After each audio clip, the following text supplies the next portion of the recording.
Ella envió, divorcio. Solo abogados. Yo, entendido. Corté todo. Tarjetas, dinero. 48 horas y su abogado explotó, mi clienta no tiene nada. Ella eligió las reglas, yo solo las seguí al pie de la letra. Y esto era solo el comienzo. Martes por la tarde. Estaba hundido en hojas de cálculo, de esas que te absorben el alma, cuando mi teléfono vibró. Era ella, Sofía, mi esposa. O la que había sido mi esposa durante los últimos 15 años, al parecer. Tenía 38 años, ella 37. El mensaje fue corto, brutal, como una puñalada directa al corazón sin previo aviso. Eduardo, quiero el divorcio. Por favor, dirige toda comunicación futura a través de mi abogado, el señor Pérez. Sus datos de contacto seguirán. 15 años. 15 años de matrimonio, de vida compartida, de planes, de risas y, sí, también de alguna que otra discusión. Todo terminado con un mensaje de texto. Sin una conversación previa, sin una señal, sin nada que me preparara para esto. La noche anterior habíamos cenado juntos, hablamos de planes para el fin de semana. Todo normal. O eso creía yo. Me quedé mirando la pantalla del teléfono durante unos 5 minutos, quizás más. El shock inicial dio paso a un torbellino de emociones, dolor, incredulidad, una rabia sorda que empezaba a bullir en mi interior. Pero, sorprendentemente, en la superficie, una extraña claridad fría comenzó a tomar el control. Ella había puesto los términos, solo abogados. Muy bien. Mi respuesta fue igual de escueta, entendido. Y entonces, la practicidad se impuso. Si quería jugar duro, jugaríamos duro. Canales legales significaban que cualquier acuerdo informal que tuviéramos como matrimonio quedaba instantáneamente anulado. Siempre habíamos mantenido nuestras finanzas principales separadas para los gastos del día a día, una lección que aprendí del desastroso divorcio de mis padres. Ella tenía su cuenta personal, yo la mía. Sus tarjetas de crédito eran extensiones de mis cuentas, no eran cuentas conjuntas, ella solo tenía estatus de usuaria autorizada. Entré en las aplicaciones bancarias. Clic, tarjetas canceladas. Motivo, usuaria ya no autorizada. Hecho. La mesada. Le transfería una suma mensual a su cuenta personal para sus gastos discrecionales, sus caprichos, su dinero divertido como ella lo llamaba. Entré a mi banca en línea. Clic, transferencia recurrente cancelada. Efectivo inmediatamente. Suscripciones compartidas, Netflix, Amazon Prime, HBO Max, todas esas plataformas de streaming que veíamos juntos, o por separado, pero que estaban bajo mi nombre y mi tarjeta. Cerré sesión en todos los dispositivos ajenos al mío. Cambié las contraseñas. Si quería seguir viendo sus series, tendría que pagarlas ella. El coche. El coche que ella conducía era un leasing a mi nombre, con mi seguro. No cancelé el seguro inmediatamente, eso sería demasiado arriesgado para todos en la carretera. Pero anoté discutir la transferencia de leasing con mi abogada lo antes posible. La tarjeta de gasolina, por supuesto, estaba vinculada a una de las tarjetas de crédito ya canceladas, así que era inútil. Todo esto me llevó quizás 30 minutos. Y no era venganza. Simplemente estaba aceptando la nueva realidad que ella había dictado. Ella trazó la línea, solo abogados. Perfecto. Los abogados trabajan con acuerdos formales, no con suposiciones basadas en un matrimonio que ella acababa de dinamitar. Los datos de su abogado llegaron por correo electrónico una hora después. Se los reenvié directamente a la señora Salas, una de las mejores abogadas de divorcios de la ciudad, recomendada por un colega que había pasado por un trance similar. Le envié un correo electrónico: estimada señora Salas, he recibido un mensaje de texto exigiendo el divorcio y que toda comunicación sea a través de abogados. He cumplido. Necesito asesoramiento inmediato sobre los próximos pasos y protección de activos. Por favor, infórmeme sobre sus honorarios para proceder. Terminé mi proyecto de trabajo como si nada, en una especie de piloto automático. Fui a casa. La casa estaba vacía. Debió haber empacado sus cosas mientras yo estaba en la oficina. Dormí sorprendentemente bien esa noche. Supongo que el SOC tiene esas cosas. O quizás era la calma antes de la tormenta. Una tormenta que yo no había provocado, pero para la que, de repente, me sentía extrañamente preparado. Avanzamos 48 horas. Viernes por la tarde. Sonó mi teléfono, número desconocido.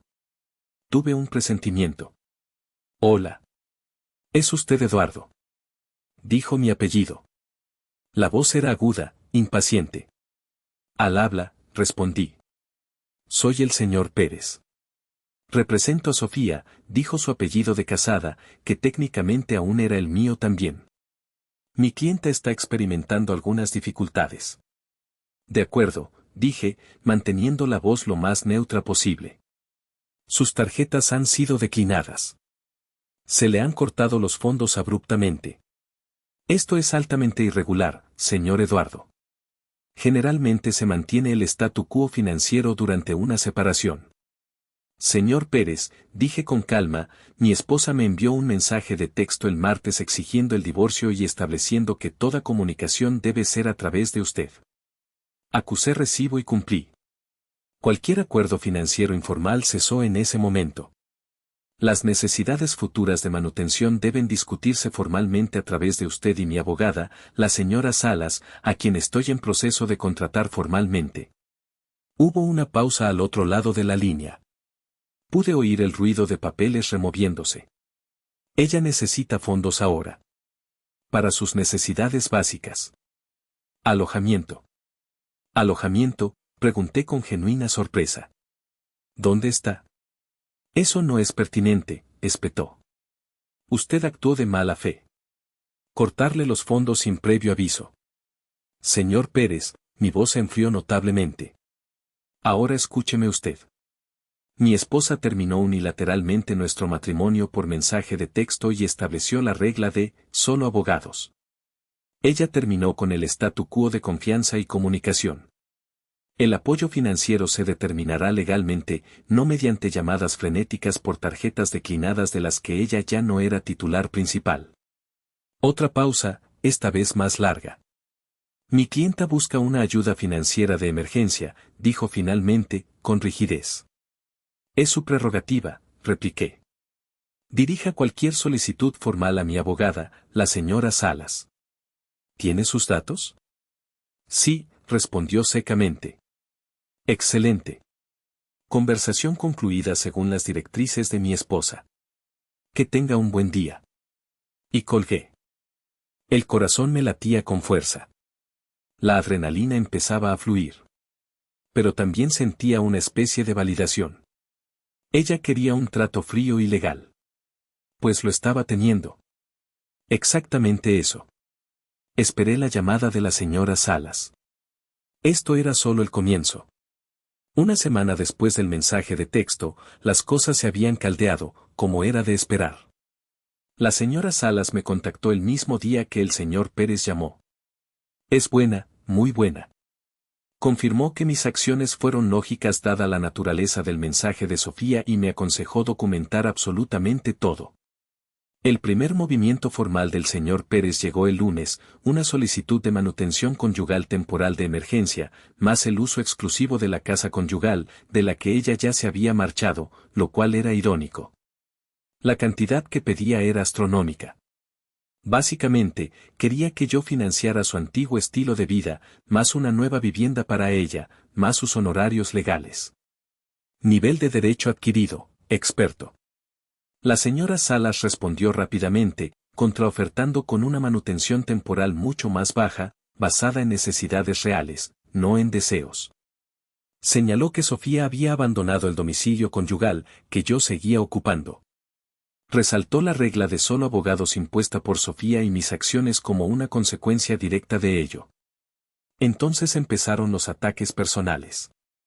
Laura, la mejor amiga de Sofía, me llamó el miércoles por la noche. Contesté, esperando obtener algo de información. Error. Eduardo. ¿Qué demonios te pasa? Empezó sin rodeos. Hola, Laura, respondí cansado. No me vengas con, hola, Laura. Sofía está en mi sofá.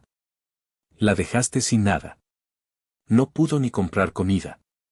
La dejaste en la calle, prácticamente. Laura, Sofía exigió el divorcio por mensaje de texto. Solo abogados. Respeté sus deseos. Pero sabes que apenas trabaja. ¿Cómo va a vivir? Está aterrorizada. El trabajo de Sofía era un pequeño proyecto de diseño gráfico a tiempo parcial que, siendo generosos, le daba para cubrir los gastos de una tarde de compras al mes. Era más un hobby, dinero para caprichos antes de que decidiera contratar un abogado sin siquiera hablar conmigo. Le dije al señor Pérez que los asuntos financieros se tratarían a través de él y mi abogada. Es el proceso que ella eligió. Fue cruel y vengativo. Después de 15 años. Estaba sensible, cometió un error.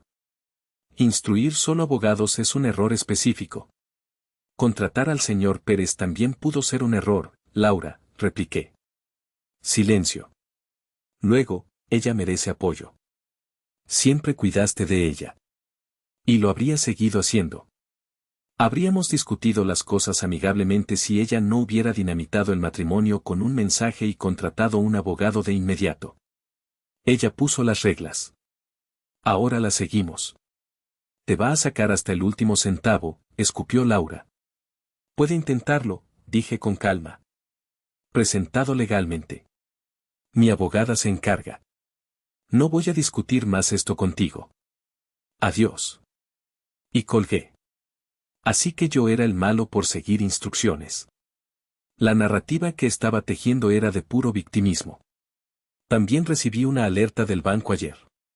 Un intento de retiro de una antigua cuenta de ahorros. Resulta que había una cuenta conjunta que abrimos hace años y de la que nos habíamos olvidado por completo. No formaba parte de nuestras finanzas activas. Solo quedaban unos 500 euros en ella. Sofía, aparentemente, encontró la tarjeta de débito e intentó vaciarla. El banco marcó la actividad repentina en la cuenta inactiva. Fui directamente, expliqué el divorcio pendiente y congelé la cuenta hasta un acuerdo legal. No se trata del dinero, es el intento. Mientras su abogado me acusa de mala fe, la señora Salas dice que esto en realidad nos ayuda. Demuestra que Sofía no está esperando pasivamente, sino que está intentando activamente usar canales alternos fuera del proceso que ella misma exigió. Esperando la audiencia de manutención de emergencia y la fecha en el tribunal. Sofía sigue durmiendo en el sofá de Laura. El señor Pérez debe estar dándose cuenta de que su clienta esperaba un cheque en blanco, no la realidad. Siento menos shock y más una sombría determinación. Esto va a ser un asco, pero no voy a ceder. De acuerdo, la cosa se puso más sucia. Sorprendente, lo sé. Tuvimos la audiencia de manutención de emergencia la semana pasada. Sofía estaba allí, con aspecto estresado, evitando mi mirada. El señor Pérez argumentó apasionadamente que ella estaba en la indigencia, victimizada por mis acciones maliciosas. La señora Salas, con una calma imperturbable, presentó el mensaje de texto original. Sofía inició el solo abogados. Presentó los extractos bancarios que demostraban que cancelé las tarjetas suplementarias y la asignación mensual de mis cuentas después de recibir dicho mensaje. También aportó pruebas de que yo seguía pagando la hipoteca, los servicios básicos de la casa, el leasing del coche y el seguro del mismo, es decir, todos los gastos fijos importantes. Y, por supuesto, la guinda del pastel, la prueba de su intento de vaciar la cuenta conjunta inactiva y olvidada después de exigir comunicación exclusiva a través de abogados. Además, la señora Salas presentó los ingresos de Sofía, demostrando sus ganancias a tiempo parcial. No estaba en la indigencia, simplemente le faltaban los fondos discrecionales a los que estaba acostumbrada. El juez no pareció comprar el drama del señor Pérez. Le preguntó directamente a Sofía por qué no había habido una discusión previa conmigo antes de enviar el mensaje. Ella murmuró algo sobre sentirse intimidada. Casi me río en voz alta. Yo nunca, jamás, la había intimidado. El juez pareció escéptico ante su respuesta. El resultado, se ordenó una manutención temporal. La cifra fue mucho más cercana a nuestra propuesta que a la de ellos. Suficiente para lo básico, una contribución a sus honorarios legales, pero absolutamente nada para financiar su antiguo estilo de vida. El juez, en esencia, le dijo a Sofía que sus propias acciones, el mensaje de texto, el intento de vaciar la cuenta, habían contribuido directamente a su situación actual. Sentí que había esquivado una bala, pero sabía que no habían terminado. Esta semana empezaron los juegos de verdad. Táctica sucia número 1, una llamada de mi departamento de recursos humanos. Una queja anónima. Supuesto uso indebido de recursos de la empresa para asuntos legales personales, totalmente falso, siempre usé mis dispositivos personales y mi tiempo libre. Y un comportamiento errático que sugería inestabilidad emocional. Afortunadamente, mi jefe me conoce bien. La queja era vaga. Recursos humanos revisó los registros, nada. Una charla rápida conmigo, expliqué tranquilamente los conceptos básicos de mi situación personal. La desestimaron. Un claro intento de sabotear mi trabajo. Muy bajo. La señora Salas lo anotó. Difícil probar la fuente anónima, pero se sumaba a un patrón de comportamiento. Táctica sucia número 2, llamó la madre de Sofía. Lágrimas. Acusaciones. ¿Cómo pudiste? Está luchando. El juez fue injusto. Dale más dinero. Piensa en los años que te dio. La misma respuesta, Sofía eligió este camino. Los abogados se encargan de las finanzas, como ella solicitó. No puedo discutirlo. Me llamó desalmado y colgó. Manipulación emocional implacable. Realmente pensaban que seguiría pagando todo para siempre, sin importar nada. Mi respuesta fue ceñirme a la lógica, incluso bajo fuego. Sus tácticas solo clarificaban la situación. Simplemente reaccionar no era suficiente. Necesitaba asegurar proactivamente mi posición legal y cerrar todas las vías de manipulación, siguiendo estrictamente el reglamento. El coche. La señora Salas envió una carta formal al señor Pérez. La manutención temporal estaba establecida. Sofía necesitaba hacerse cargo del coche. O bien asumía el contrato de leasing si calificaba, o devolvía el vehículo. Dejé de hacer los pagos de leasing a partir del siguiente ciclo. La cobertura del seguro, que yo había mantenido hasta entonces, cesaría concurrentemente en 30 días. Su problema a resolver dentro del marco legal. La casa. Solicité formalmente el uso exclusivo ya que ella la había abandonado y el juez no se la había concedido en la audiencia de emergencia. Comencé el proceso de valoración para una posible venta o para que yo comprara su parte. Una compra por su parte era improbable dadas sus finanzas. Se trataba de establecer un control legal claro. División de bienes. Presioné para una revelación financiera completa e inmediata. Sospechaba que había activos ocultos por su parte. Era hora de la transparencia. Legalmente obligatoria. Ocultar cosas solo le traería problemas en el tribunal. Documenté el acoso. Registré cada llamada manipuladora, el intento de queja en el trabajo. Fechas, horas, un resumen de cada incidente. La señora Salas dijo que este patrón de tácticas de mala fe influiría en el acuerdo final y en la asignación de los honorarios legales. No se trata de venganza. Se trata de gestionar metódicamente la situación dentro de los límites legales que ella estableció, especialmente ahora que estaban recurriendo a tácticas rastreras. La queja en el trabajo cruzó una línea, haciendo esenciales pasos legales firmes y decisivos. Ayer, Sofía me envió un mensaje de texto directamente, rompiendo su propia regla. Eduardo, no puedes quitarme el coche. ¿Cómo voy a ir a cualquier parte? Además, para allá con esto. Hice una captura de pantalla. Se la envié a la señora Salas. Respondí a Sofía, Sofía, según tus instrucciones fecha del mensaje original, toda comunicación debe ser a través de nuestros abogados. Por favor, contacta al señor Pérez. Silencio. Han pasado unos 7 meses desde aquel fatídico mensaje de texto. El divorcio se finalizó el mes pasado. Parece que fue hace una eternidad. Es hora de la actualización final. Los últimos 6 meses fueron una guerra de trincheras legal. El señor Pérez intentó retrasar todo lo posible, Sofía jugó la carta de víctima una y otra vez, rechazando ofertas razonables. El coche fue una batalla importante. Ella no calificaba para asumir el contrato de leasing. Se negó a devolverlo. El señor Pérez argumentó necesidad imperiosa. La señora Salas contraatacó, la manutención temporal cubre el transporte básico. El plazo para hacerse cargo del vehículo o devolverlo ha pasado. Informé a la compañía de leasing que ya no realizaría más pagos y que ella no era una conductora autorizada en el contrato vigente bajo mi responsabilidad. El coche fue embargado de la puerta de la casa de Laura. Hubo llamadas frenéticas de Laura, de la madre de Sofía. Las ignoré. Se las reenvié todas a la señora Salas. Sofía estaba furiosa, pero legalmente acorralada por las consecuencias de su inacción. Con la casa, obtuve la orden de uso exclusivo y se vendió relativamente rápido. El capital obtenido se mantuvo en una cuenta de depósito en garantía, escrow, pendiente de la división. Sofía luchó por obtener una porción mayor, alegando desventaja económica. La revelación financiera.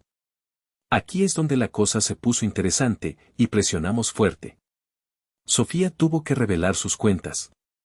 Resultó que tenía una cuenta de ahorro separada, con contribuciones de sus padres a lo largo de los años, y algunas acciones heredadas de las que se olvidó.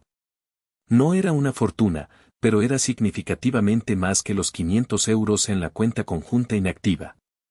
El señor Pérez argumentó que eran bienes privativos.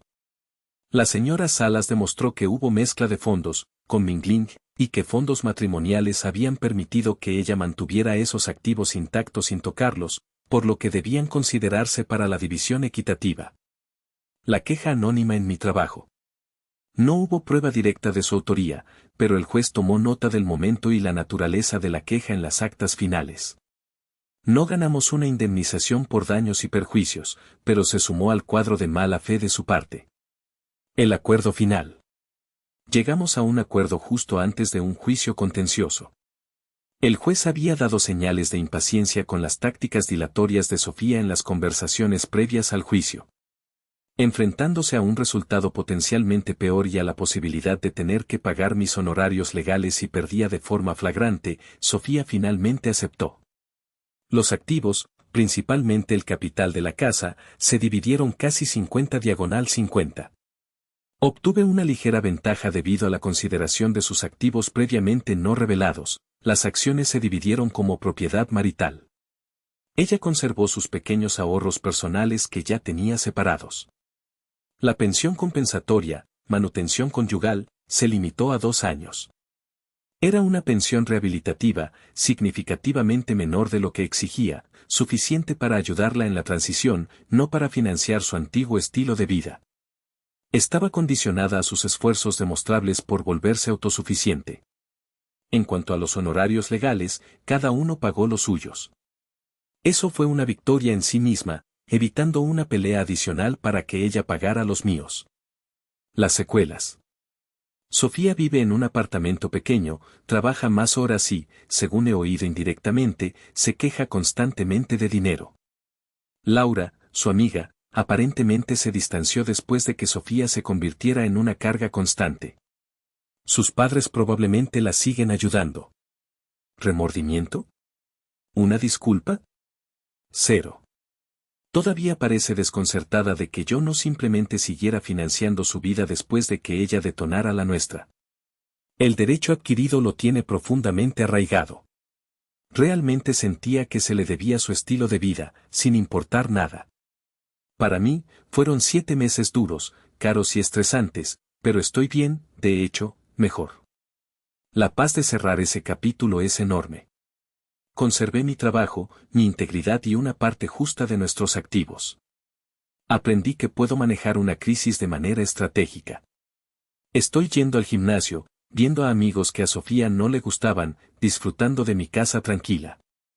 No hay una venganza de película de Hollywood aquí. Solo la firmeza metódica, las consecuencias de sus elecciones encontrando una resistencia lógica y legal. Ella quería formalidad y legalidad. Lo obtuvo. Con toda la fría realidad financiera que eso conlleva. Y esa es una satisfacción suficiente. Gracias por el espacio para desahogarme. Ayudó inmensamente. Es hora de seguir adelante.